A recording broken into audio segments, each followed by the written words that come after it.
bonsoir à toutes et à tous, soyez les bienvenus sur Monaco Info si vous nous rejoignez dans ce 19h, dont voici tout de suite les titres. Une soirée de records, 8 records du meeting, 2 records de la Diamond League et 1 record du monde.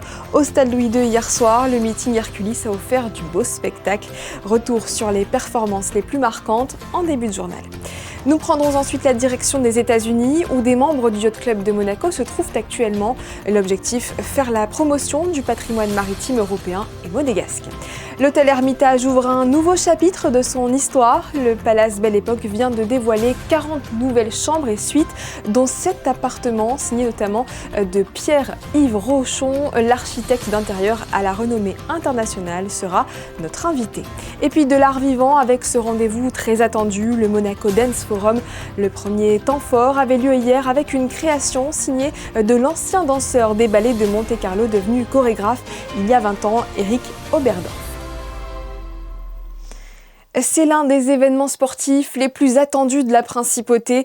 Le meeting Herculis a eu lieu hier. La compétition qui compte pour la Ligue de Diamant accueille les plus grands athlètes du monde. Lors d'une soirée une fois de plus mémorable, le Stade Louis II s'est embrasé sous une pluie de records. Retour en images avec Yannick Debever et Arnaud Imbert. Dans une chaude soirée d'été, les athlètes ont fait tomber une pluie de records au Stade Louis II.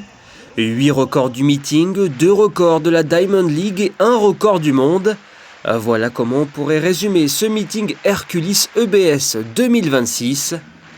La soirée a débuté par les concours de perche, javelot et triple saut féminin. En plus de la victoire, l'Australienne Nina Kennedy s'est emparée du record d'Océanie en passant une barre à 4,95 m. Au javelot, la chinoise Yan Ziyi a largement dominé ses concurrentes avec un jet à 68,75 m. Du haut de ses 18 ans, elle s'impose comme un véritable phénomène. Et puis en triple saut féminin, nous avons assisté à la 4e meilleure performance de tous les temps, l'œuvre de Leyanis Pérez Hernandez. La Cubaine a sauté à 15,06 m lors de son 6e et dernier essai pour remporter le concours. Pendant ce temps-là, sur la piste, les 2 séries du 400 mètres nous ont offert 2 records du meeting. Chez les femmes, Marie-Lady Paulino, championne olympique à Paris, a couru en 48 secondes 67. Me siento muy bien emocionada. Es mi tercera carrera de la Diamond League con 48 segundos y eso hace referencia a la buena condición que tengo este año. Tandis que le Botswanais Colin Kebinachipi a franchi la ligne en 43 secondes et 44 centièmes, la 6e meilleure performance de tous les temps. You know, I didn't expect it to be fast like this, you know. But you know, my fitness level right now is on that range. It's on that 43.3, 43.2, somewhere there. So we're just playing around and see how fast we can go towards the end of the season. La piste était alors bien chaude pour le 1000 mètres. Champion du monde et champion olympique du 800 mètres, le Kenyan Emmanuel Wanyonyi s'avançait en favori. Et il n'a fait qu'une bouchée de ses concurrents avec en prime le record du monde de la distance. 1 km bouclé en 2 minutes 11 secondes et 83 centièmes. Sortons de la piste pour aller voir les concours de hauteur, longueur et perche masculins. 2 records du meeting sur ces concours, celui d'Armand Duplantis à la perche, vainqueur avec 6,07 m, et puis celui de Miltiadis Tentoglou en longueur avec un saut à 8,61 m. Au saut en hauteur, l'Ukrainien Doroshuk a fait honneur à son statut de favori avec un saut victorieux à 2,32 m. It was definitely a very much different feeling jumping here at Hercules and living here in Monaco now and having it as my home track and my home turf. So I had a really good time. I really enjoyed it. I wish I could have jumped maybe a little bit higher, but it was still very, very fun. Enfin, pas de surprise sur les sprints, les favoris ont répondu présent. Au 100 mètres haies, Maasai Russell, championne olympique en titre, s'est adjugé le record du meeting en franchissant la ligne en 12 secondes 20. Julian Alfred a fait sensation sur le 200 mètres avec la 3e meilleure performance de tous les temps et record du meeting. La sprinteuse de Sainte-Lucie a couru en 21 secondes 51. Et puis pour terminer cette magnifique soirée d'athlétisme, place à l'épreuve reine, le 100 mètres. Et c'est le Jamaïcain Oblique Séville qui a assuré avec un chrono de 9 secondes 88. I am not at my peak form, honestly, because I run 2 races so far. But I just need to stay consistent and keep on winning, and then good times come, excellent win as well. I love Monaco. I train here throughout the Olympics, before the Olympics, sorry. I've been here for 4 times. I love the atmosphere. I love that we're close to the water. I love the sun. I love the crowd. Everything is just amazing right now. Des records, du spectacle et une ferveur désormais habituelle, ce meeting Hercules EBS 2026 était une nouvelle fois à la hauteur de toutes les attentes. Et la sensation de ce meeting Hercules s'appelle Cassandre Beaugrand. La championne olympique de triathlon licenciée à l'AS Monaco Athlétisme s'était lancé un défi de taille, celui du 3000 mètres. Dans une course menée à un rythme effréné, remportée par Agnès Nguetich en 8 minutes 08, Cassandre Beaugrand a parfaitement maîtrisé son effort. En queue de peloton pendant près de 2 km, elle a progressivement accéléré et a su grappiller des places pour se positionner au-dessus des bases du record de France et franchir la ligne en 8 minutes 32 et 86 centièmes. Pour son premier meeting en Diamond League, Cassandre Beaugrand fait tomber un record vieux de 21 ans. Écoutons-la. Déjà j'étais un peu émotive, c'est sûr, avec les encouragements, les présentations, etc. J'ai pas forcément l'habitude de ça. Donc il a fallu que je me reconcentre un petit peu sur la ligne de départ et c'est vrai que c'est parti très vite. Je me suis un petit peu inquiétée sur le début parce que je me suis dit est-ce que je vais être toute seule derrière toute la course. Heureusement ça n'a pas été le cas, j'ai quand même pas voulu en mettre trop dès le début parce que je voulais garder des cartouches pour la fin en espérant que ça ralentisse par la suite et que je rattrape quelques mortes on va dire, mais du coup c'est ce qui s'est passé donc je suis contente parce que j'ai continué sur mon plan de base et c'était cool de retrouver après justement des autres filles pour me relancer et ensuite c'était un petit peu cafouillage on va dire quand on s'est tous retrouvés toutes ensemble aux 600 mètres je crois, donc j'ai décidé de partir au 400 même si j'espérais partir un peu après. Mais j'ai serré les dents et comme ça je pouvais placer ma foulée moi-même et j'étais un peu plus libre on va dire de mettre ma foulée. J'ai quand même montré que j'étais assez rapide je pense.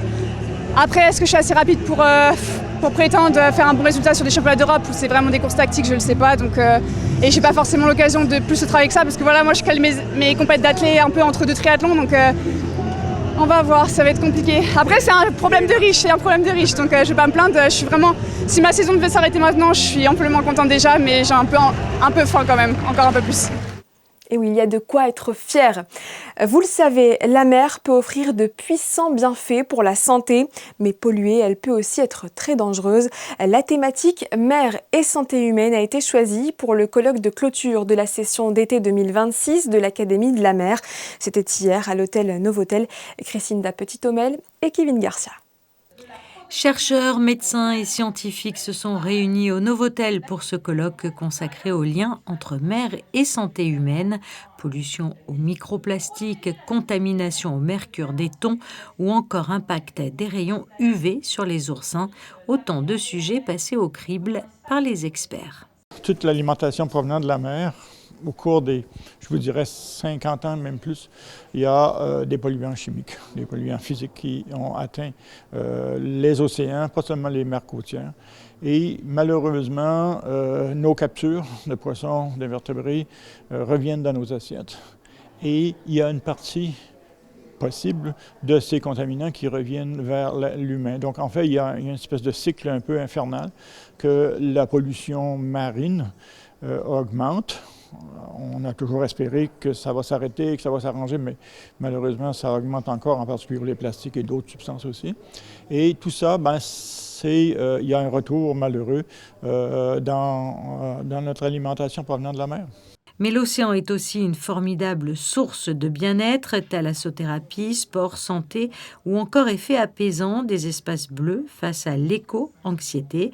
Les intervenants ont également mis en lumière les bienfaits de la mer sur notre santé. Parmi les avancées présentées, une découverte a particulièrement retenu l'attention, l'hémoglobine d'un ver marin, aujourd'hui utilisé pour traiter les grands brûlés, comme notamment ceux de Crans-Montana. On a trouvé en fait dans un ver marin, donc un humble ver marin qu'on trouve sur les plages de l'Atlantique, entre la marée basse et la marée haute, en fait, un ver qui s'appelle Arenica marina. On a trouvé une molécule extrêmement intéressante dans ce ver qui est en fait l'ancêtre de nos globules rouges. Et grâce à cette molécule, on a fait des pansements. Donc c'est un hydrogel dans lequel on a mis ces molécules à l'intérieur et qui permettent en fait d'oxygéner en fait les plaies, et notamment les plaies du grand brûlé quand toute la microcirculation est détruite et que la cicatrisation ne peut pas se faire, puisque sans oxygène, il n'y a pas de cicatrisation et on est obligé d'amputer. Et grâce à ce gel, on a évité d'amputer en fait pas mal de jeunes qui étaient en fait dans ce bar de Constellation à Crans-Montana. Chercheurs, médecins et étudiants venus de Monaco, de France, du Canada ou encore de Tunisie ont participé à cette journée d'échange entre promesses thérapeutiques et enjeux environnementaux. Ce colloque rappelle que notre santé est plus que jamais étroitement liée à celle de l'océan. Une idée de sortie pour le week-end. Le Salon Méditerranée a pris ses quartiers au Grimaldi Forum pour une 5e édition placée sous le signe de l'évasion. Artisanat, gastronomie, mode et art de vivre. Pendant 2 jours, les richesses des pays du bassin méditerranéen sont mises à l'honneur. Théo Schumer et Marie-Ève Béé nous invitent à une balade haute en couleurs à travers les allées du Salon. Édition anniversaire pour le Monaco Méditerranée. Le salon fête ses 5 ans de créativité et d'artisanat avec des couleurs, des saveurs et des odeurs qui sentent bon le sud. Il y a aussi de la photographie, comme à ce stand. Mère et fille y présentent des photos anciennes qui laissent à voir la Côte d'Azur et la Provence entre les années 1850 et 1900. Vous avez, quand vous prenez une photographie entre les mains, un objet qui a à peu près 150 ans. Donc ce qui est intéressant avec ces photographies, c'est qu'on peut voir l'histoire, notre patrimoine. Par exemple, comment était Monaco avant, comment était la promenade des Anglais il y a 150 ans, comment était aussi le quotidien avec les vêtements, les gens, comment ils se comportaient et tout ça. Un peu plus loin dans la galerie, certains artistes viennent parfois de loin et pour la première fois, c'est le cas de Clélia, originaire de la Sarthe, qui est artisan d'art. Elle fabrique des bijoux à partir de faïences anciennes telles que des assiettes qu'elle perce à la main pour leur donner une seconde vie. Donc des bijoux contemporains mais fabriqués à partir d'une matière première existante, parfois très ancienne, parfois du 19e siècle. Et tout est fait à la main et plaqué à l'or fin, en 24 carats. Mes enfants, en 2020, ont trouvé des fragments de faïence dans notre jardin, puis ensemble, avec mon mari et nos enfants, dans un petit ruisseau qui s'appelle la Vézanne, nous avons retrouvé un magnifique morceau d'une très vieille pièce qui m'a donné envie de faire ce projet, en fait. Donc c'est vraiment été une rencontre avec l'histoire. Une histoire qui dure et qui plaît puisque Clélia vend aujourd'hui ses bijoux à des personnalités comme la première dame de France, Brigitte Macron, ou encore au journaliste Stéphane Bern qui a trouvé son bonheur avec des boutons de manchette. Ce salon Monaco Méditerranée est donc bien le rendez-vous des talents, mais n'oublions pas qu'il sert aussi une noble cause puisque son ticket d'entrée de 5 € est entièrement reversé à l'association monégasque des Amis du Liban. Grâce à ça, l'année dernière, on a pu récolter 7 700 € qui ont été directement versés sur les comptes des Amis du Liban. Et c'est pour soutenir les enfants malades au cancer à l'hôpital public à Beyrouth.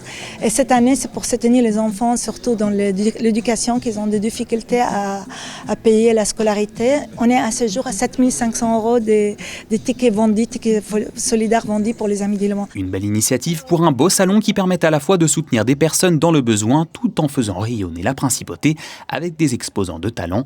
La boucle est bouclée. Voilà, et si cette immersion vous a donné envie, une bonne nouvelle, le salon vous accueille demain encore de 10h à 19h au Grimaldi Forum. Ce n'est pas la Méditerranée, mais l'océan Atlantique qu'ils ont traversé. Une vingtaine de sociétaires du Yacht Club de Monaco sont actuellement en déplacement à New York. Emmenés par la direction, l'objectif est de visiter plusieurs lieux emblématiques du yachting américain pour faire la promotion du patrimoine maritime, européen et monégasque. Un séjour ponctué par une sortie en mer à bord du Twiga et du Viola, les 2 voiliers fleurons de l'institution monégasque. Bastien Bory. Encadrés par 40 frégates et porte-avions lors de la parade navale du 4 juillet, les 16 et 28 mètres du Viola et du Twiga viennent à peine de laisser leur sillage sur l'Hudson, qu'un parcours de 200 000 nautiques se dessine vers la Nouvelle-Angleterre. D'avoir Twiga ici à New York, dans le port de Manhattan, c'est quand même une chose assez extraordinaire. Il a fallu, je ne sais pas, peut-être 250 ans pour que Twiga revienne à New York. Je ne le sais pas, mais néanmoins, c'est c'est de l'histoire. C'est formidable d'être ici avec la délégation monégasque. Un rapprochement humain qui est essentiel entre nos deux continents, et on le sait bien. Et cet événement nous a permis de nous rapprocher et de probablement même mieux nous comprendre grâce aussi à une passion commune de la voile, on va dire tout simplement. Loin des standards séculaires européens, la culture de la plaisance ne s'est structurée qu'à partir des années 1840 aux États-Unis.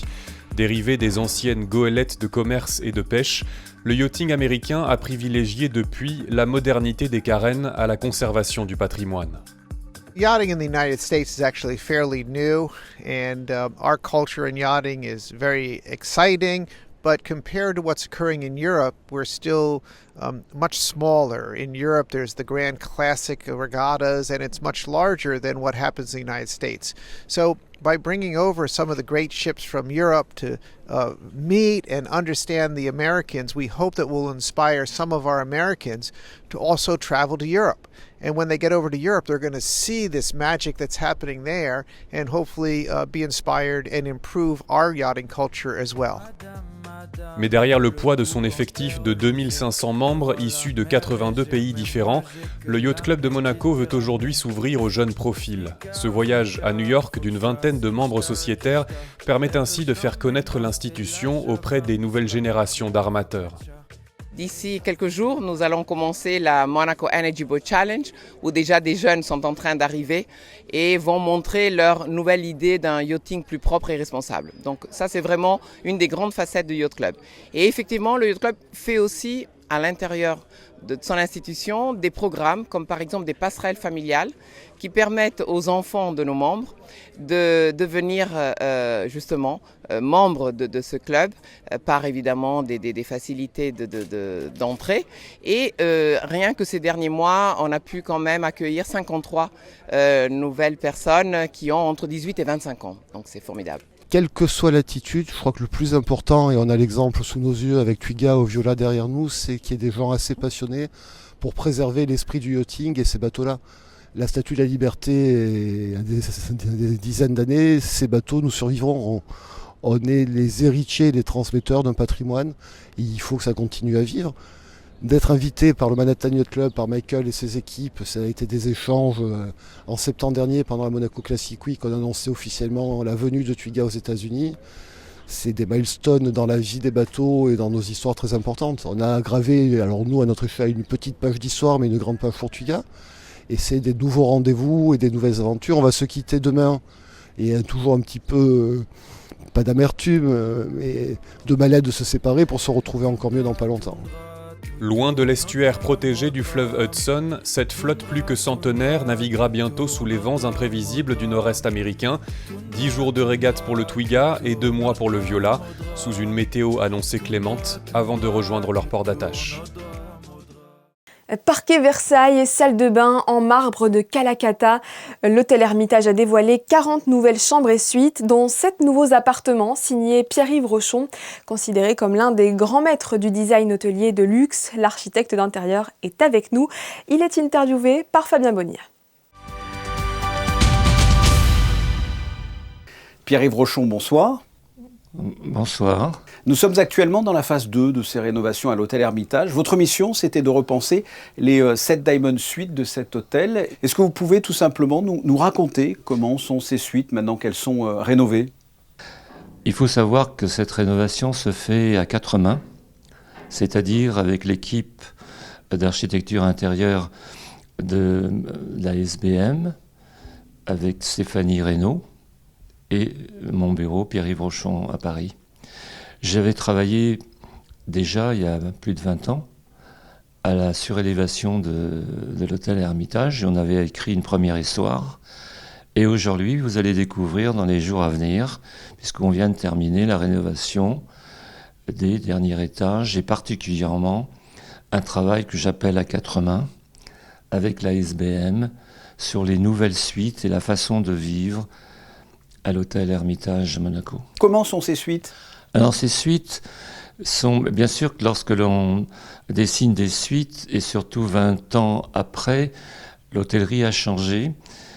Donc si vous voulez bien, on ne va plus dire suite, on va dire appartement. D'accord. Car quand vous allez venir à l'hôtel, les jours prochains, on vous offrira un appartement, non pas une suite. Et c'est très différent, c'est l'évolution de l'hôtellerie au jour d'aujourd'hui. Et nous avons dessiné en architecture intérieure une nouvelle façon de vivre l'hôtellerie à Monaco à travers ces appartements, tout en gardant l'exploitation hôtelière, mais en étant beaucoup plus résidentielle. C'est ce qui va se passer.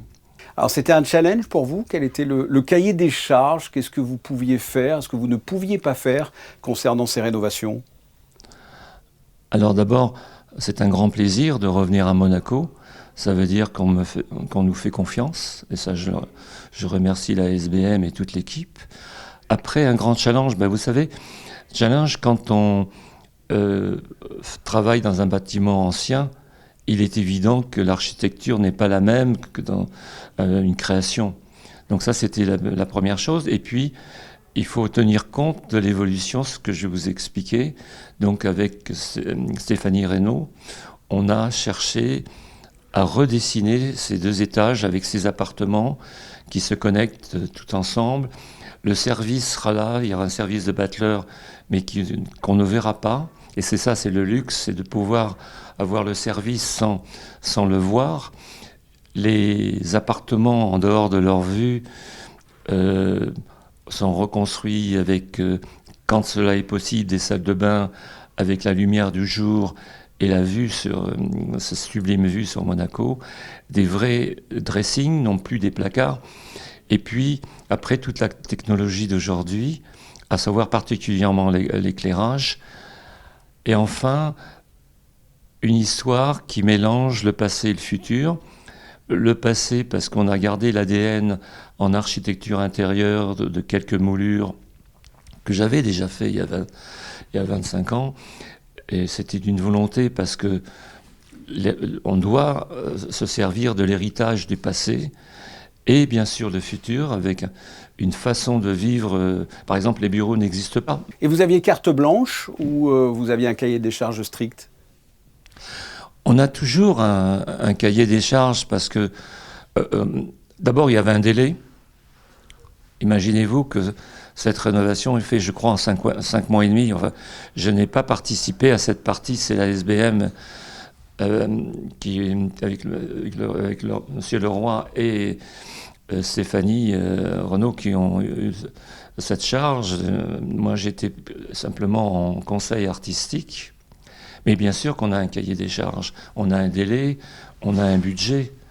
Il ne faut pas croire que ce n'est fait que de rêves et de carte blanche, ça n'existe pas.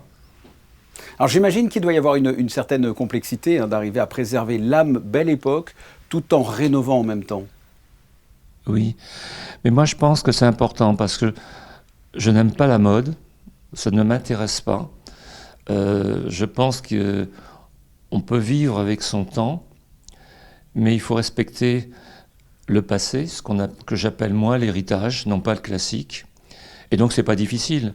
On a hérité, en plus en Europe, par rapport dans le monde entier, on est tous nés, vous et moi, avec de la famille qui vit dans l'héritage, qui vit dans des bâtiments classés ou qu'on dit classiques.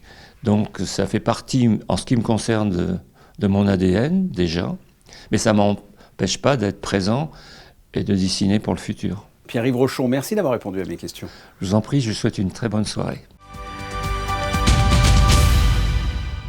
Après la célébration en grande pompe du 40e anniversaire des ballets de Monte-Carlo et avant la venue du ballet de l'Opéra National de Paris la semaine prochaine, le Monaco Dance Forum a présenté une création d'Éric Oberdorf intitulée Wakudoki à la salle Garnier hier. Une première représentation marquante à laquelle ont assisté José Sacré, Kevin Garcia et Clélia Renaud.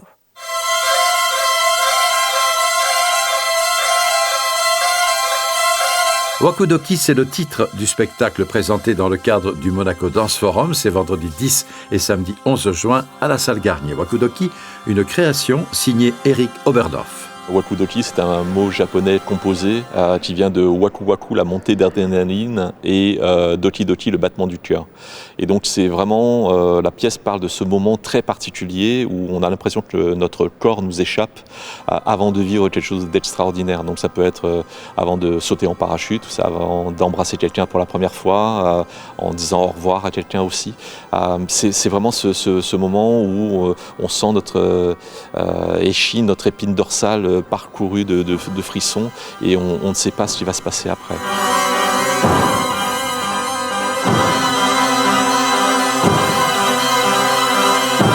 Je l'ai traité de manière globale, à la fois sur les corps, en recherche, l'écriture chorégraphique, mais aussi dans le traitement de l'espace, que ce soit avec les lumières, mais aussi avec l'apport de projections vidéo, projections réalisées par Étienne Guillol, qui travaille vraiment des doubles projections qui vont donner une impression de 3 dimensions. Eric Oberdorf, vous avez été danseur pendant plusieurs années au sein de la compagnie des ballets de Monte-Carlo. Jean-Christophe Maillot, le chorégraphe, mais aussi le directeur de compagnie, vous a-t-il inspiré pour la suite de votre carrière de chorégraphe et de directeur de la compagnie humaine? Oui, j'ai beaucoup regardé et observé dans le studio le chorégraphe, mais j'ai aussi pu regarder la manière dont il a dirigé, transformé avec une vraie vision les ballets Monte-Carlo, qui sont devenus, il y avait un côté très artisanal au départ, et c'est vraiment devenu une magnifique machine à faire rêver. Et dans son approche, notamment toujours positive, dans sa relation avec les danseurs, dans son management. Bref, tout cela, c'était aussi une belle école pour moi en tant que futur directeur de compagnie. D'abord surpris, le public de la salle Garnier a été séduit par la beauté des images, la virtuosité des danseurs et l'émotion dégagée par ce spectacle, Wakidoki, la nouvelle création d'Eric Oberdorf et la compagnie humaine. Musiciens, chanteurs, danseurs, comédiens, circassiens ou encore DJ, 12 jeunes de la Principauté ont participé hier soir à la 4e édition des Talents du Fort, une scène ouverte organisée par la Direction des Affaires culturelles pour les 16-30 ans. L'occasion pour ces artistes en herbe de se produire dans des conditions professionnelles devant un public venu en nombre. 2 d'entre eux ainsi que l'organisateur se sont exprimés au micro de Gaëtan Lebrun et Camille Canoni. Ce soir, nous avons le plaisir d'avoir 12 artistes qui vont participer. Ce soir, on a également une nouveauté, puisque sur une proposition de Pavillon Monaco, un des artistes va être sélectionné pour participer à l'exposition spécialisée qui se tiendra à Belgrade en 2027. L'exposition spécialisée, elle réunit tous les pays qui veulent participer à une réflexion sur l'avenir de l'humanité. Donc ça va être une chance pour l'artiste de Monaco qui va être sélectionné de pouvoir présenter son travail à un public international venu de tous les coins du monde. Ça va faire 10 ans que je fais de la musique. J'ai commencé à Monaco quand j'étais beaucoup plus jeune. D'abord, j'étais attiré par la scène électronique. Donc j'ai commencé à m'entraîner tout ce qui était plus du côté de la musique house, de la musique EDM, des grosses scènes, parce que c'était ma première approche avec la musique. Après, suite à ça, j'ai développé la partie poème, la partie lyricale. Donc j'ai commencé à me tourner vers le rap, alors que c'était pas du tout une précision, c'était pas une appréciation personnelle de ma part au début. Il m'a fallu du temps avant de pouvoir me mettre en tête de faire une représentation à Monaco, parce que le côté créatif c'est difficile, c'est pas quelque chose de d'inné, et il fallait que je me mette sur le devant de la scène, et quoi de mieux que le faire localement dans la ville qui m'a vu grandir. Je me suis un petit peu lancée dans la musique dernièrement, et donc ce soir je suis venue pour chanter notamment 2 de mes compositions et pour la première fois en live mon premier single que j'ai sorti il y a maintenant 3 mois. Donc voilà, c'est de la pop, variété française, voilà.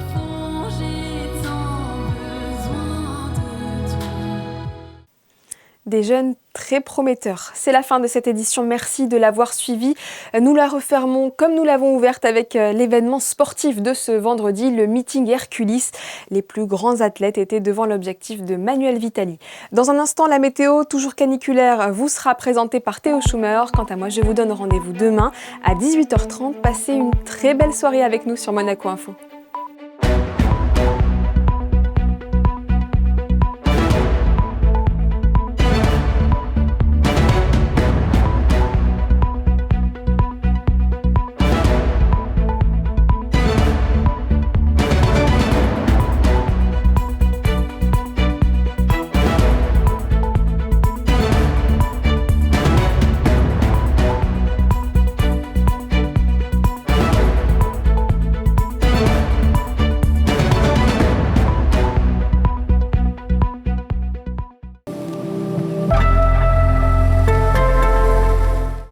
bonsoir à tous, ravi de vous retrouver pour vos prévisions météo de demain. Des prévisions encore caniculaires pour les prochains jours. Vous savez que plusieurs départements français sont encore en vigilance rouge. Les Alpes-Maritimes sont en alerte jaune orage. Alors bon, les orages, c'est pas encore pour tout de suite, mais demain, vous aurez un ciel bleu toute la journée avec seulement quelques passages nuageux prévus, notamment le matin. Côté température, forcément, ça reste élevé à Monaco. 24 degrés en matinée et jusqu'à 30 l'après-midi. Ça pourrait être pire, mais c'est quand même pas mal. Attention aux UV. Ce dimanche 12 juillet, nous fêterons les Oliviers. Excellente soirée avec nous.